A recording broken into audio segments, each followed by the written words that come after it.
because he sold a whole nation that there is a better way to live. Because I'm shocked at how many business guys have never either been formally trained or informally trained on sales, number one, or number two, have not taken any kind of effort to receive some training in this subject. Welcome to Get Your House in Order, where the Medici brothers, investors and entrepreneurs, Chris Auditore and Dr. Philip Zimmermann, discuss timeless principles of success, significance and legacy.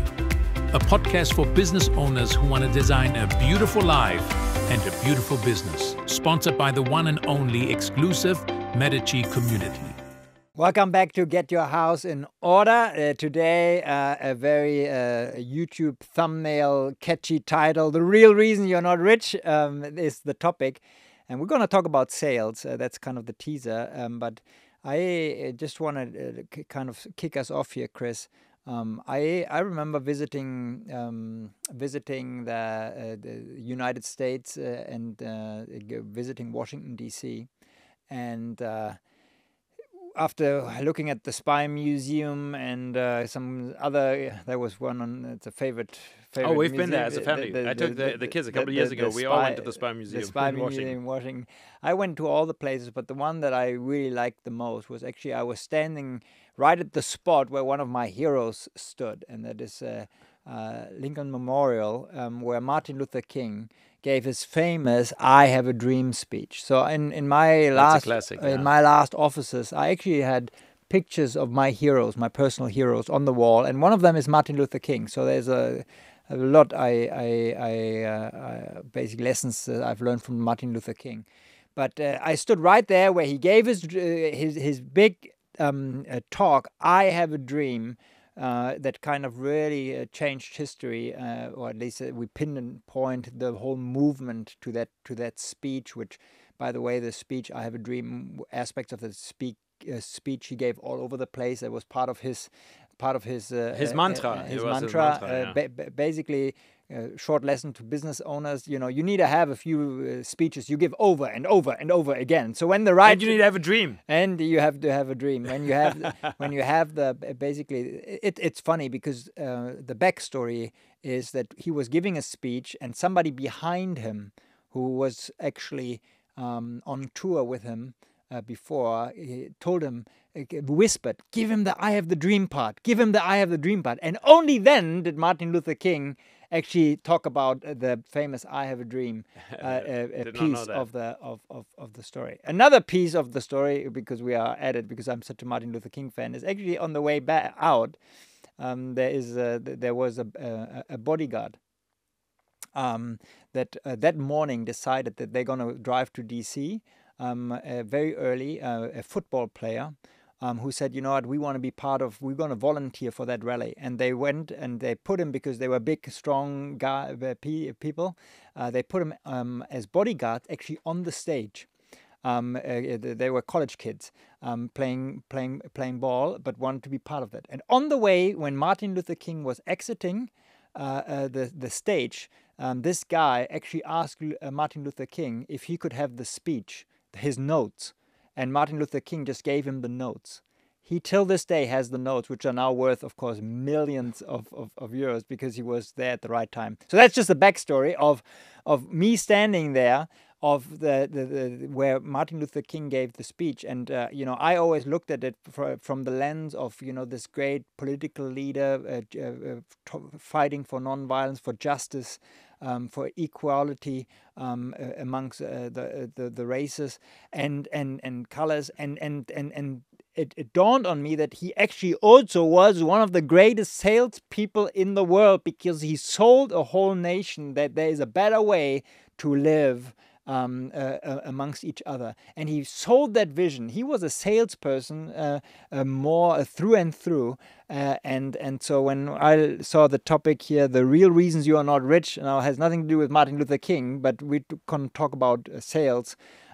He actually was a salesperson. And I'm just saying that if you are not in sales, you're still a salesperson, and you have to get this piece right. But Chris, even if you're a preacher, like Martin Luther King. So the real reason you're not rich, talk to us about this. Yeah, well, I love the way you started the episode talking about Martin Luther King and getting out there in front of people and actually say, I have a dream. I want to create something. I want to see something happen. And I think this is, actually, great role model for us business people. We are out there in front of people every day.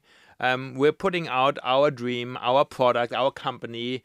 For many of us, this is our dream. We're putting all our bets, all our chips on one on the table here. We want to make this work, and so we will only make this work in a sense if we become visible, if we articulate well. And I think this is why this dream is this story is so memorable of Martin Luther King. He became visible. He articulated. He was passionate. You could see the fire. He was a good black preacher. He had fire in the pulpit, and so that's why he ignited people. And he could paint a picture. Mm-hmm. And so if we talk about selling, you need to work and craft that as a business leader, as an entrepreneur. If you want to pitch your company to investors, if you want to raise capital, you need to tell a compelling story. And you need to paint a picture of the future. Otherwise, you can't raise any money. No one is going to give you money as an investment. And then on the other side, customers want to buy into a dream. They want to buy into a dream. I remember years ago, when I saw the first Apple products, when Steve Jobs was up on the stage, he didn't just sell a technology. He didn't just sell, a device. He sold us on connectivity, on FaceTiming with our family on the other side of the world, listening to music of our stars. So in many ways, we are in the business of storytelling. And for some of us, this comes as a very natural kind of thing. We like stories. We like to tell stories. And for some business guys, this is very unnatural. I've got a good friend of mine who's a techie. He's raised a lot of money in the tech industry, and he always talks about how he really needed to discipline himself, get out of his own comfort zone. He's a programmer and a coder, to stand on a stage and convince people to invest into his company was a huge step for him. And he will tell you that it is out of necessity.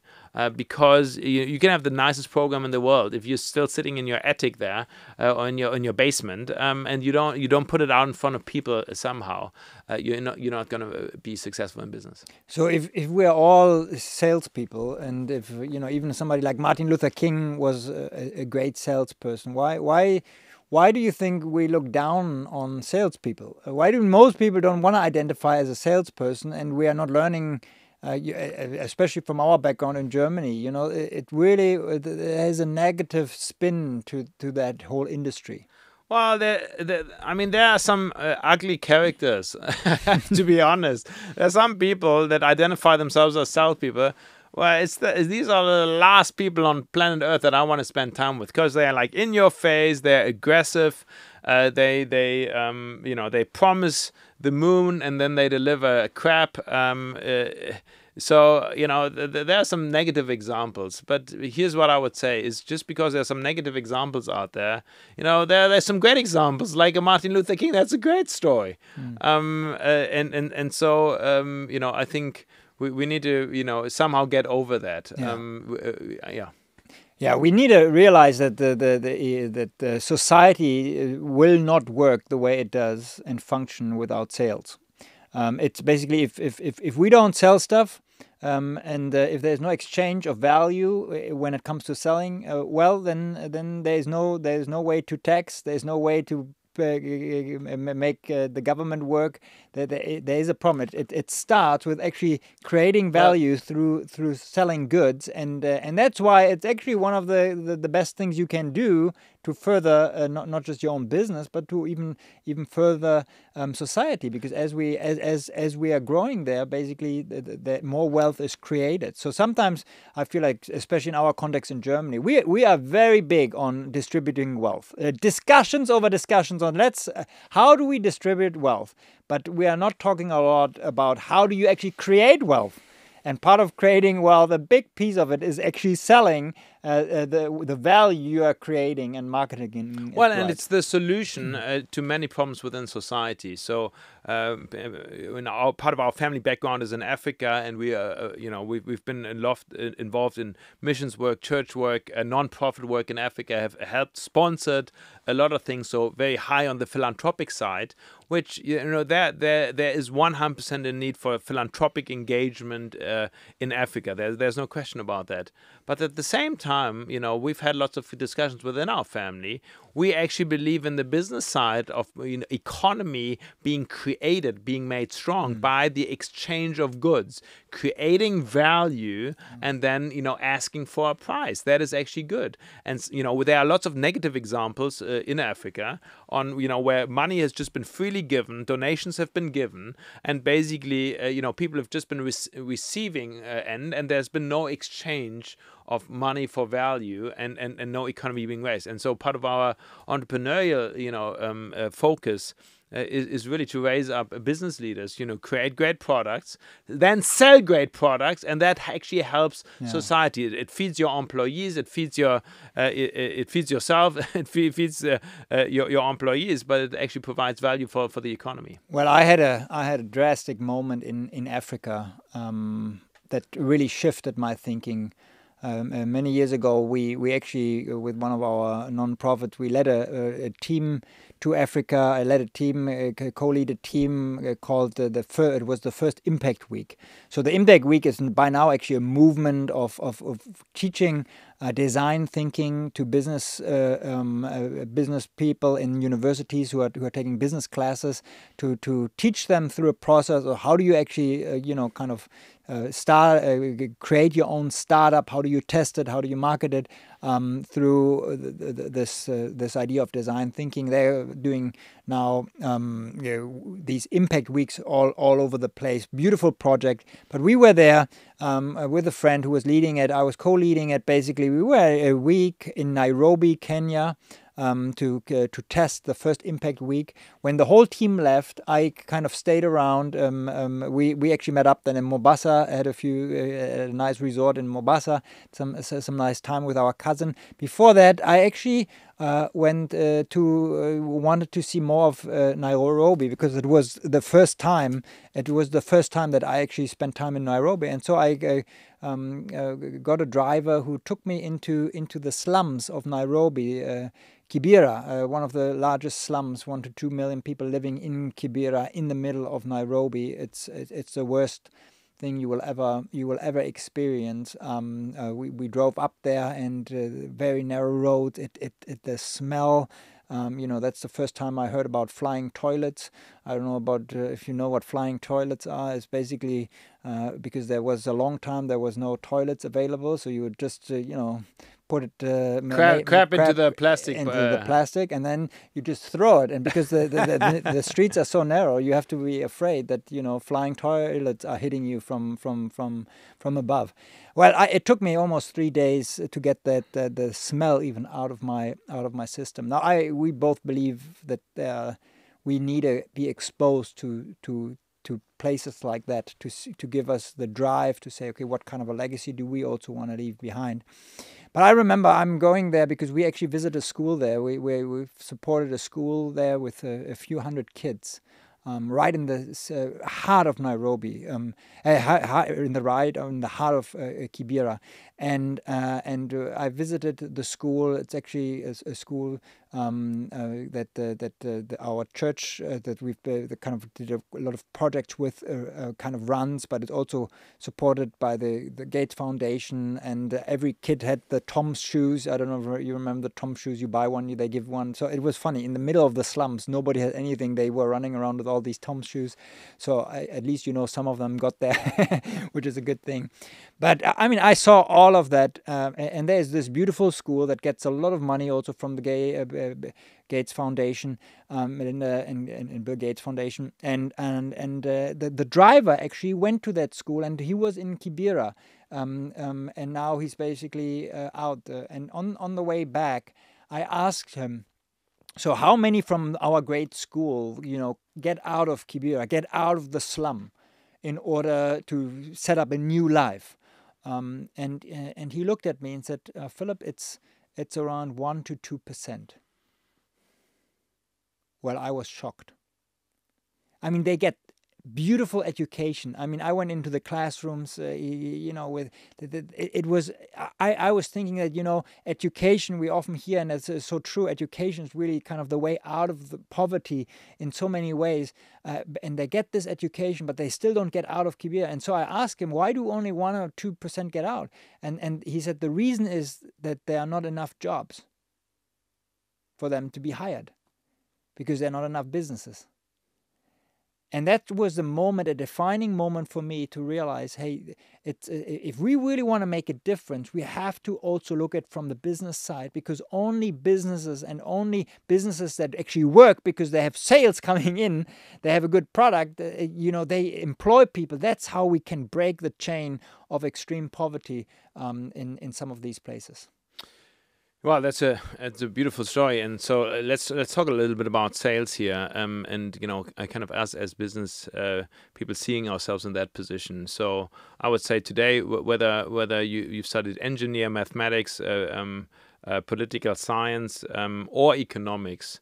If you're the head of the organization, you are in sales. You're the first person that is responsible for sales. You can't delegate that to any sales team or marketing department. You, as the business owner, are responsible to bring in sales. There's this old mantra among hunters that you only eat what you kill. And I would say the same is true in business. You know, you only if you actually bring in the business, you are in business, and then you can actually profit from the business. And sometimes we hide behind all kinds of other stuff, meetings, product development, networking meetings, whatever, and not focusing in on bringing in the sales. And so for me, the core responsibility of a business owner is to develop the top line of business, which is bringing in sales. And there's no excuse for me, whatsoever, that for anyone to kind of hide out and delegate that away. You know, we can delegate emails to our assistant. We can delegate our calendar to our assistant. We can delegate accounting to the bookkeeper, but we can't delegate sales to the sales team. We have to wear that hat. Now, we can hire some people to help us in that endeavor, but at the end of the day, it is our responsibility.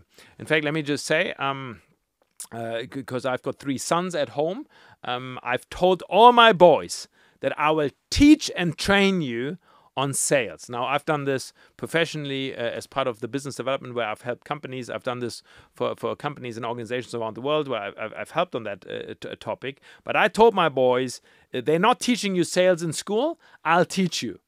Okay? Because here's what I know. If you know how to do sales, you will never be hungry in your life, because wherever you go around the world, whichever small village in Africa you live in, or if you go to New York City, if you understand and master the art of sales, you will always have food on your table as a family.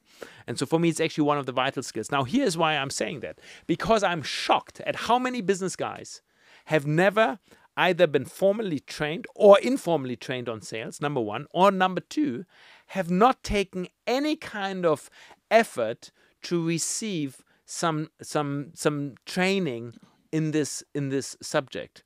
Yeah. You know, there are books out there that you can read. I'm business guys. I'm asking all the time. How many sales books have you read? And they always say, well, you know, I'm not. The sales is not my topic. Well, I'm like, shoot, that's a problem. There are sales books out there. There are courses on how to do that, and I think this is part of the basic equipment. But probably they don't teach you at Harvard. We host the Medici community. We've got a whole bunch of guys who studied at Harvard, and I know for a fact that they don't teach selling at Harvard. Which for me is a problem. It discredits them because you actually you need to learn how to sell if you want to put food on the table. Well, there are two things that come to mind. One is a famous quote by Zig Ziglar, is that, and that's how I think that many business owners think that way. He said, often people think that they're professional salespeople, but they're actually just professional visitors.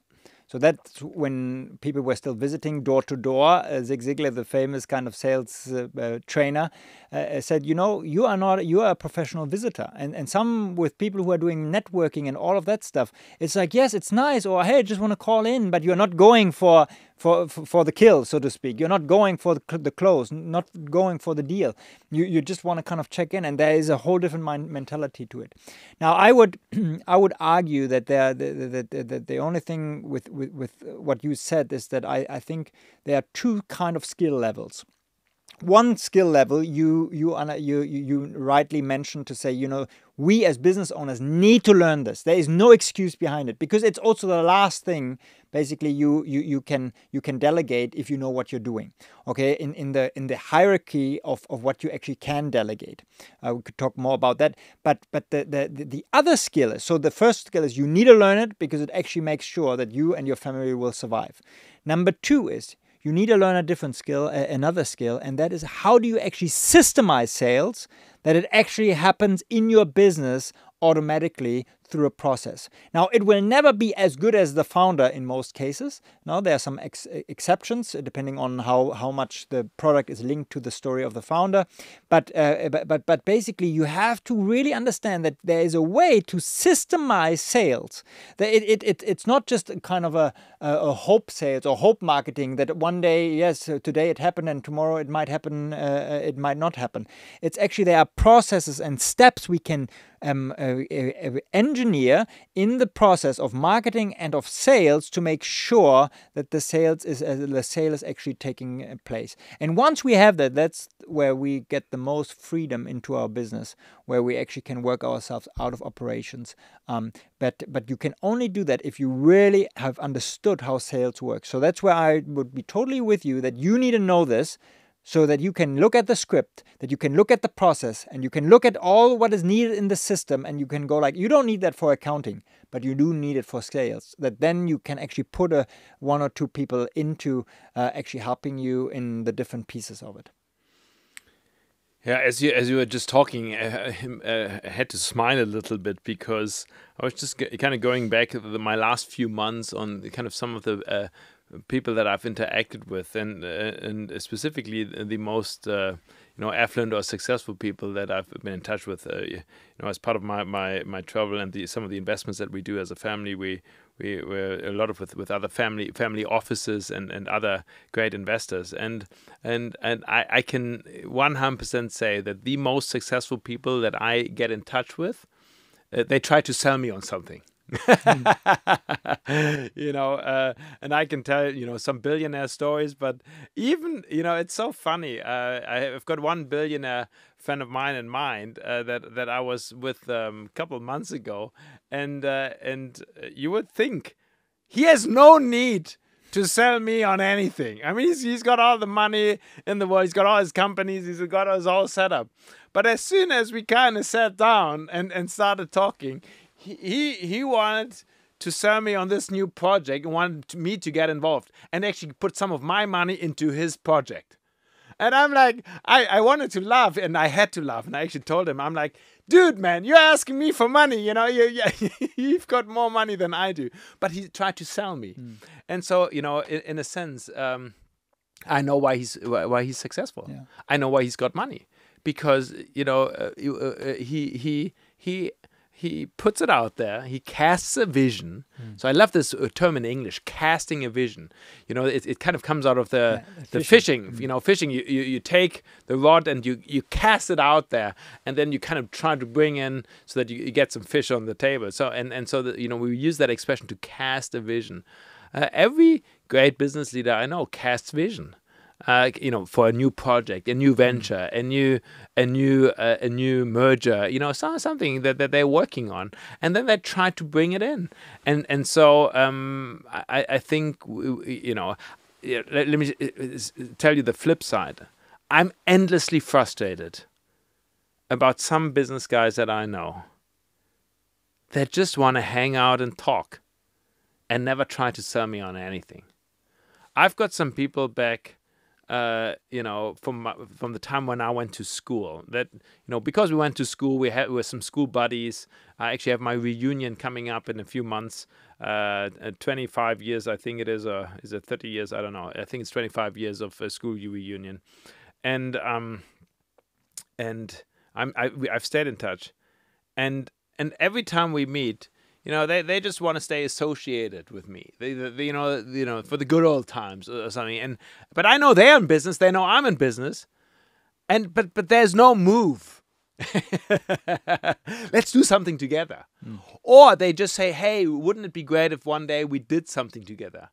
They're not trying to actually, you know, create value by investing with each other and doing something great together. And so, you know, that's frustrating to me. Well, I had to laugh because, I mean, if people know our backstory, around 15 years ago, we actually decided to join forces and kind of do everything together. And build our family office, yes. And really kind of work, you know, with the different companies and different organizations and nonprofits. But before that, I remember it was always, whenever we were on the on the phone, it was either you are trying to recruit me for your team, or I was trying to recruit you for my team, because we were always kind of trying to see, okay, sell each other. We every time it's like, I have this new thing, Chris. I think this is gonna be good for you. I really think this is gonna help you reach the next level. You want to join, and then the next time you go, Philip, you would not believe what I just this opportunity of a lifetime, you know. And so it was good. We would still be selling each other if we would have not kind of a joint team, but I just and I want that this is really relatable also to smaller companies where you have just a few people in your team. You have to even more important to do some sales to get it a big company. Yes, but also to realize that everyone on your team, if you have a team, you know, everyone, if they are in accounting or if they're your assistant or whatever, they are in sales, and you need to put some kind of KPIs next to whatever they are doing that is related to sales, so that the culture is sales. So in one of our companies, just a few weeks ago, we hired some kind of an assistant role, and I had two candidates. One was actually better at this stage for the job, and the other one was not as qualified, but I could see more sales potential in that person. So so we made the decision, because it's a small team, that company, is to say, you know what, we're gonna hire that, because part of what that person will do is actually be in sales. I don't need that corporate crap as part of a small team, because it will kill your dynamic and your culture. I didn't even know that. That's yes. great. So especially when you are having a small team that you're hiring in, you need to have them, even if that doesn't be included in their role, in their role. They need to know that everything drops if there is a close to be made, if there's a sale to be made. It has priority number one. Well, and so my question is always, who do you put at your front door? So last night I went to the fitness studio, and you know, there's a great fitness studio. You know, a lot of people have signed up here in town, but I'm always amazed on how terrible the persons are that are behind the counter. That they hired, in my opinion, the wrong people for as the first entrance into the building, because they're not engaging, they're not welcoming, they're not, you know, kind of inviting in. And so, you know, for me, one of the acid tests always when I go, you know, visit a company, and you know, is kind of, you know, who's kind of greeting you at the front door? Are they asking you to join in the business, or are they kind of through their personality, through their looks, kind of, you know, keeping you away? By the way, you know, sometimes we make sales something very, I don't know, very sophisticated. You know, if you can smile, if you can, you know, portray that you actually enjoy life, you like the company, you like the business, you know, that's already half the sale. You know, because people like to do business with people that they like. And the other half is just following up. Even when I want to do business, I just try to see with a company. I just try to see how they do their follow up. Yeah. And I do that with even a few weeks ago. I had to schedule a doctor's appointment here on the island, and I mean they make a lot of money. You know, last time for half an hour, you know, I paid €1,000 just to see them. So this time I said, oh, that week did not work out. So I wrote back. I said I can't come. So I just thought I'm gonna wait to see, you know, when are they actually contacting me to say, hey, Mr. Zimmerman, you have your next appointment here. Let's schedule. And no one called. And 4 weeks later, nobody has called. Yeah. And the doctor doesn't even know about this. Yeah. You because know, he has not put in the systems. He has not trained the people. Sees himself in sales. This is what is, you know, that's why even doctors need to understand they have a business. Yeah. You know, you have your profession. You know, you know, drilling holes in as a dentist, or I don't know, sewing up people, you know, whatever your doctor profession is. But you're actually in sales because you have customers. They are your patients, and there are ways on how to set up a clinic and practice in order to do more of that. So that's, again, I think it's a great example to kind of end on this, is that no matter what your profession is, you are ultimately responsible for bringing in the money. Yeah, well, we actually have a whole program called the Self-Managing Business Coaching Program, where one aspect is really where we really do a deep dive on marketing and sales and 10xing revenue, and laying out a framework and actually coaching people in that. So if you're interested in seeing or hearing more about that, it's Medici.com/coaching. You can find all of the information there. But if you're the real reason you're not rich, it's because sales maybe has not been the priority it should be. And so keep reading, keep studying, keep learning about sales. And so there was a great discussion. Thanks so much. And we'll see and hear each other in the next episode.